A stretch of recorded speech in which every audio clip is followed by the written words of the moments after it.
Viewers, welcome to the GP TV St Kilda and Bayside edition. I'm Jeremy Rosens and I'm joined here by my partner Philip Kingston. And if you're wondering why I've got such a big smile on my face, this was take 27. 8, Phil, 28. Take 28, anyway. Good to see that you finally introduced the show. I could be Gary. Good point. Where is he? Why am I on this show? He's in the air somewhere, flying somewhere. Yet another junket that he's gone on to under the guise of calling it a real estate conference. Yes. Who has a real estate conference in Cabo in Mexico? Like, there are places you go to for conferences, but Cabo, how that will get past the tax office, I've got no idea. As he orders his 26th margarita, guacamole bowl, and tacos. Anyway, good luck to him. What else do they have in Mexico? Those That's it. Tequila. They have tequila. Tequila margarita. Yeah, they have guacamole and tacos, and that's it. Now, Phil, we're going to get disrespect, into, of course, to our Mexican viewers. No, well, you've surprisingly over the last 482 episodes missed them.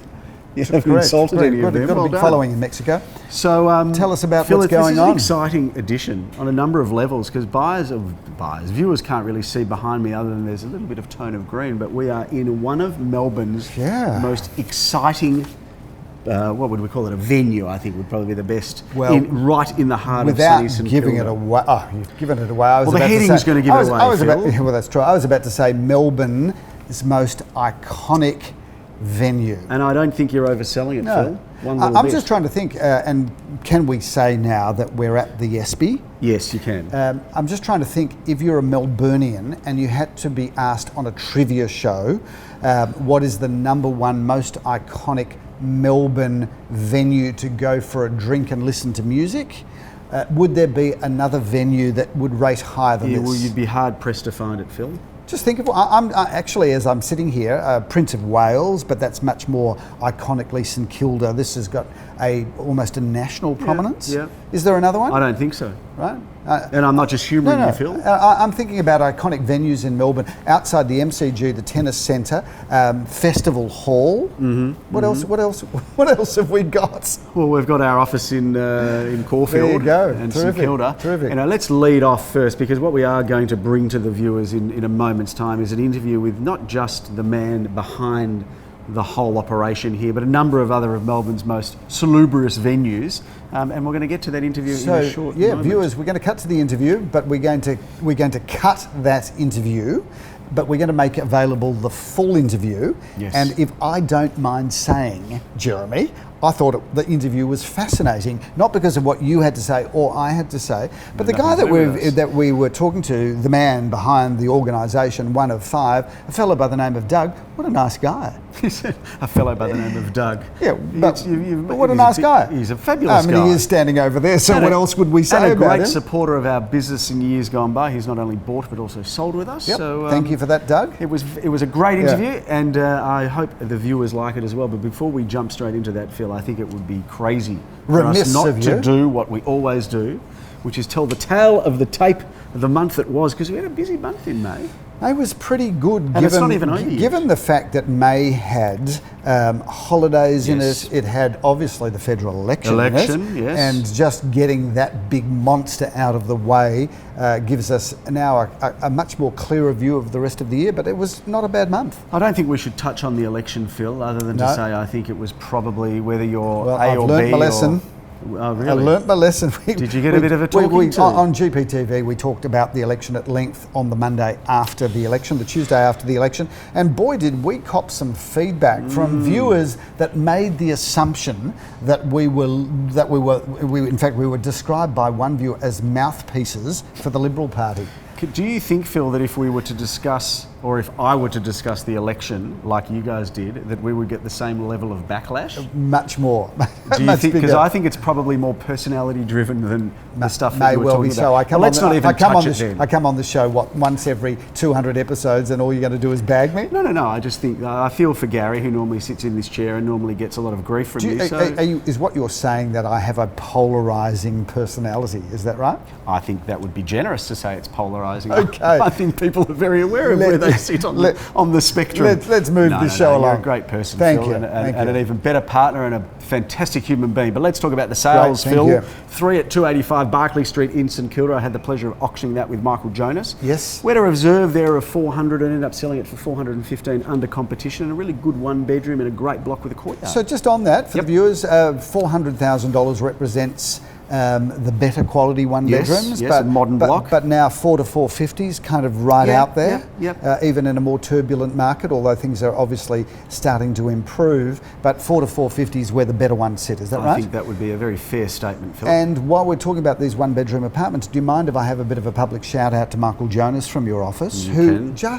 you tell him about an apartment somewhere and he races. He's got the best database for buyers. A lot of energy and excitement about him too, Phil. Incredible. Not that he can't sell $2 million houses, but give him an apartment and he will leave no stone unturned. He will not. And good on you, Michael. Shortly after auctioning that in Berkeley Street, Phil, I hopped in the car and went just around the corner to Broadway in Elwood in another modern block. Yep. A block I like to call the Swiss cheese block, Phil, because it's got a lot of round holes in it. Yes, actually reminds me of the Paran Hotel, Phil. You should be an architectural writer.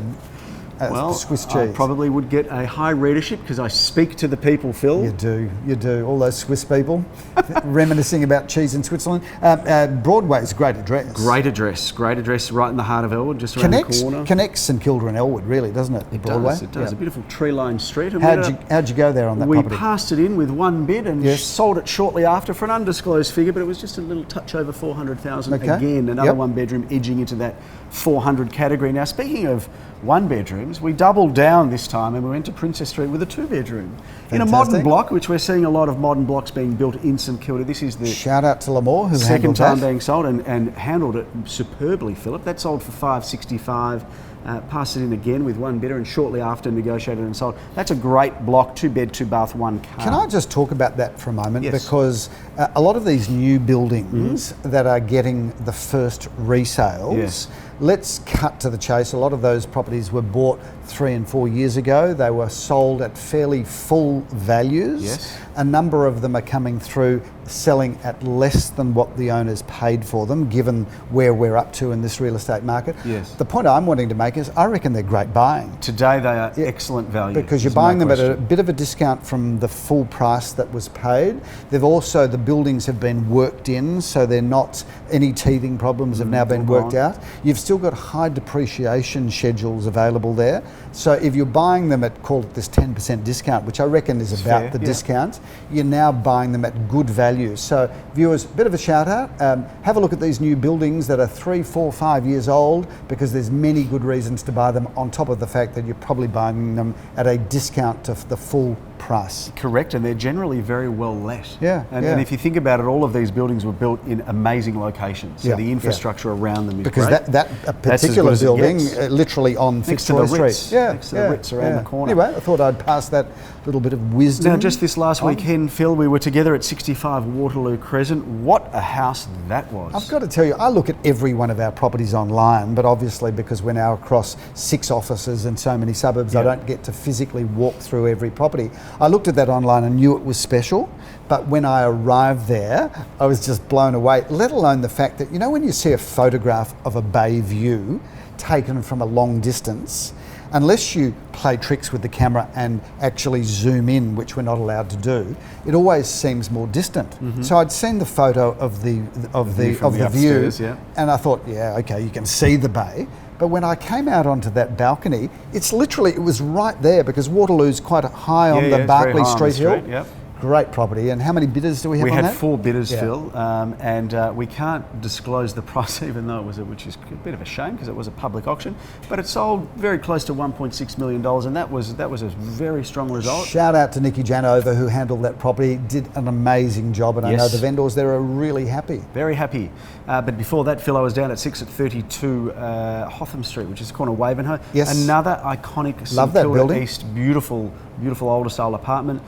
Two bidders there, ended up selling it for $687.5 and a really good buy for an older style So that's apartment. the building on the corner of Wavenhoe and Hotham Street. So it fronts Wavenhoe. Of which we would have sold just about every apartment in the building now a couple of times across our journey. Yes. I love those older style Art Deco buildings that have been renovated because they've got, the ceilings are higher, the rooms are larger, the quality of the construction is terrific. Yep, and beautiful period features throughout. Yeah, Phil. lovely. That was a gorgeous home. We capped our Sunday off, Phil, at number 14 Holroyd Avenue in St Kilda, and you had the auction honours there. I did. That's a great house. So firstly, the street is incredible. Yes, It's beautiful this street. That little pocket there, Alma Road, where it hits Orong Road, near our office. Up to Inkerman. Yeah, it's a really, if you've never been down Holroyd or Dean, you should drive down there because they're almost perfectly preserved streets in terms of the architecture. The streetscape in terms of the treescape, best trees in the area. Yep. So all of these houses are beautiful as they are, but they get enhanced by the treescape. I loved it. And a nice wide frontage, this home too, and a beautiful facade. I thought the price was pretty strong. Yeah, you know, lovely is vendors. the price disclosed, undisclosed? Oh, we can disclose it, Phil. Well, we're going to. Well, I think it says it's in yellow, but maybe we shouldn't. I'm Let's just in case. How about we give the range? The vendor there is a lawyer, so the last thing I want to do is a number of lawyers involved in it. That's right. Actually, but the range there was 195 to 2,050,000, and I think it's fair to say it was sold significantly. There you go. You've just kind of you've taken the lid off the price without taking the lid off. So very, very clever the way you did that, Jem. Yes. But I thought the price was very strong. But having said that, if you think about it, whatever price you pay in those streets over time, you'll be vindicated for making that decision. I think so. Now that is basically. I always like to do this. That's a wrap of the sales that have been, but it would be crazy and remiss of us not to talk about what is ahead of us, because I think it's fair to say, Phil, that stock levels in not only Melbourne, but specifically in St Kilda and St Kilda East, where our office is, have come down to what I would say all-time, could we say all-time lows? Could we say depressingly low? Well, because the demand is strong. We're never depressed about anything, Jem, because the medication we take is just so effective. But I will say this, I reckon it's going to be, buyers be warned, there is going to be very little stock on the market in June and July, very lean. You know, a lot of real estate agents will have to get rid of their shiny leased BMWs and Mercedes, relying on this winter. But I think buyers, you're really going to have a very quick, good look at things, because I reckon things will sell quickly in June and July, because little to choose from. And by the way, sellers, now's the time also to be talking to the St Kilda office about your spring selling campaign, because if you think about it, even if you're listed today, you're going to be auctioned in first week of July, give or take. Yeah. So in a heartbeat, it's going to be springtime. So give us a call. Phil, 387 Wando Grove. It's like a children's hospital. Call now. Yeah, I think you've done that to death now, Phil. 387 Wando Grove, St Kilda East. Great opportunity doing the auction there. 7 to 750, 2 bedrooms, 2 bathrooms. Phil, take us through this unit. It is as good as it gets. Well, it's a townhouse. Underselling it, calling it a unit, isn't it? It's a townhouse, isn't it? And I love this location because you've got the tram at Dandenong Road at your doorstep and the fabulous Alma Village, complete with its Woolworths supermarket, which, by the way, is just so convenient. It is good. And I can tell you, you can afford to pay more for this unit because you don't need to Uber Eats when you've got the supermarket literally 100 metres from your doorstep. Do you know, we've got a bit of just an Uber Eats story. Yeah. My wife... Are you an Uber Eater? I'm not. Right. But my wife has the Uber app. Yes. And she must have done something a few years ago, but they've locked her out of Uber. Yes. Which means she's now locked out of Uber Eats. And for some reason, we don't know what did she do in the car? She's never been in an Uber other than one that I've ordered through my app. I'm not buying that story. Neither am I. Your wife is a bit of a party girl. Well, I don't know about that. Right. Not sure what she'd be happy about you saying that on air. What she did, well, she's good company. That's what I'm saying. She's great company at the party. Like, Phil. Well, that's what I meant by that. Can we just have a chat about Uber Eats? Here go. I've got to tell you. Are you an Uber Eats guy? No. Do you know what? We've been, my wife and I, my darling wife Irene. You can call her darling, but mine's She's a party animal. My darling wife Irene and I have been married for 31 years this year. It's a lovely story, Phil. Do you know how many times we've had takeaway food at our house? I'm going to say, I know you want me to say never, but I think I should say 7 times. I want you to say thousands, because most people would have had thousands of takeaway food. I think that's We've had takeaway food at our house 7 times. 3 times. 3 times. So am I an Uber eater? Am I a person that gets a hamburger delivered by another person to my house? No, I open the fridge, I take some bread and some tomato and some chicken, and I make my own food at home. But when we go out, where do we choose to go to? I choose to come to the Espy because the choice of food options here is incredible. Can we have like a cash register go off in the background? Yeah, there's like a ka-ching. a cash call. Yeah, now Anyway, Doug is watching this, and if I don't get comped here on a regular basis, that was just wasted. Well, you'll either be wasn't it? comped or never allowed back. It's security. It's A or the B. big guy at the door is going to have my face. Phil, there seemed to be a theme with some of the properties that we sold last month that were 1 bedrooms, and it continues this month with this absolute classic Tudor charm right in the heart of one of Melbourne's. Classic Tudor charm. Yes, in Uldum Road, Phil. This is as good as it gets. $430,000 to $470,000, 23 at number 7 Easton Road in St Kilda. Beautiful older style clinker brick up on the first floor. Great floor plan. Michael Jonas bringing this one to the market, going to auction on the 15th of June. Can I say one thing about that property? Is viewers, if you've never been down Eildon, it is the most glorious street. So you've got the wonderful eclectic crazy Fitzroy Street, right, and then literally a street or two away, you drive into Eildon and you could be driving into the most sedate, calm suburb. It's a beautiful street full of great architecture. 1920s, 1930s must have been subdivided. If you're interested in seeing great real estate, just come and have a look at this apartment, and of course buy it if you choose, but come and have a look at Eildon because it's a beautiful location. Yes, a good apartment, Phil, but on that theme of beautiful apartments, we are back in the Ardoc building. So we've just sold one and we're on the back of that, got another one, and this is a beautiful looking building at the front of the block, 5 at 10 Ardoc Avenue. 780 to 840 is the range there, and 2 bedrooms, 1 bathroom, 1 car, and a beautiful floor plan. This is in the one of the older buildings. This is part of the older style building. Viewers, we've talked about Eildon, but if you want some real estate history, go and have a look at this apartment because the Village Green. It's built. It's the old Ardoc School. Yes, is that right? Yes. And it's built around. It's like an English village. So you go down Dandenong Road because of the high landscaping. If you don't know about it, you're going to drive past it and not notice it. Yes. But if you drive in, all of a sudden you could be in a village in England. In Hampstead. Except the weather's better. How anybody lives in England? No offence to our English viewers. No offence to them. Yeah. No. But this is beautiful. England in Melbourne.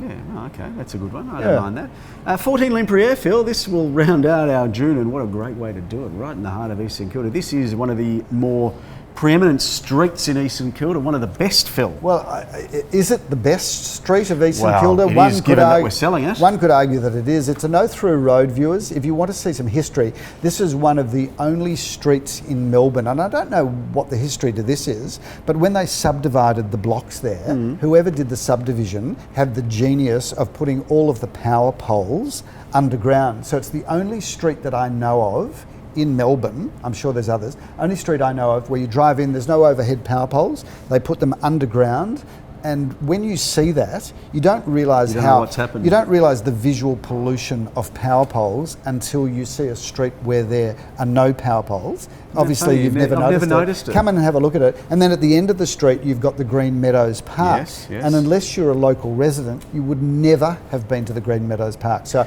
incredible street. 16th of June, that one, Philip. I imagine. I've got the auction honours there. Yeah, hold me back from that one. I love it. 18 to 198, and that'll be a special buy for somebody because that's as good as it gets. Beautiful. It's a generational purchase, that one. I reckon whoever buys that, unfortunately, will be there for probably the next 20 or 30 years. So that takes a wrap, Phil, of all of our offerings. But you were going to say something. I'm on a roll. I think I'm just so excited to be at the Espy. Well, you keep doing that. I might just order something from the menu. Do you know what? I had a meeting, Jeremy, with a very good real estate agent from Mornington on the weekend. Yes. And he was saying to me that the Mornington market is a very active market. In Melbourne, in the areas that we work in, I reckon our sellers sell once every 10 years if we're lucky. Average, He was telling me down in Mornington, they turn over, every house generally turns over every 3.5 years. Is that right? And they're staying within the suburb? Pretty much. They move, you know, kind of 6 kilometres in or out. But imagine if every one of our viewers sold every 3.5 years. Nirvana. Absolutely. Go figure. What's next? What's next, Phil, is we're going to now cut straight to this interview because it was a great interview. We're going to talk to Doug Maskeel, founder, one of the four original founders, of which there are now 5. Of Sand Hill Road. So we just got a nod there, yeah, which is we think, we're not sure about this, but we think probably one of Melbourne's most, the biggest privately owned. I reckon it's one of Australia's largest privately owned hospitality companies that's not bankrolled by a venture capitalist fund. They will not tell you that because they are definitely some of the most humble men that you'll ever meet, and you'll find that out in a moment when you watch this interview with Doug. How likeable's the bloke? One thing that I will say is I reckon the story is so interesting, maybe not the interview. A Netflix I'm going to get in touch with somebody at the ABC. Do you ever watch Australian stories? I do. How good is it? I reckon this is an Australian. The story to this hospitality group, 4 blokes becomes 5 from university. Decide to buy a pub, and then end up employing 700 people and other people behind the Espy. Well, the premise is sexy. It remains to be seen whether the guts of the story will go that way, but there might be something in it, Phil. There might be something in it. Jem, it was great to be here on GPTV, the Bayside and St Kilda edition. Well done, Phil. Thanks for having me on. You seem to struggle through that. It's a bit. You got a bit upset with me after I did it 27 times. And the truth be known, we have had a couple of drinks. That's you can't say that, Phil. We had one drink. We had a couple of sips. We had a half-poured beer. We had a sip of half a pot. Viewers, thanks for watching. I hope you enjoy the interview, and we're looking forward to seeing you next month. Enjoy. Thank you.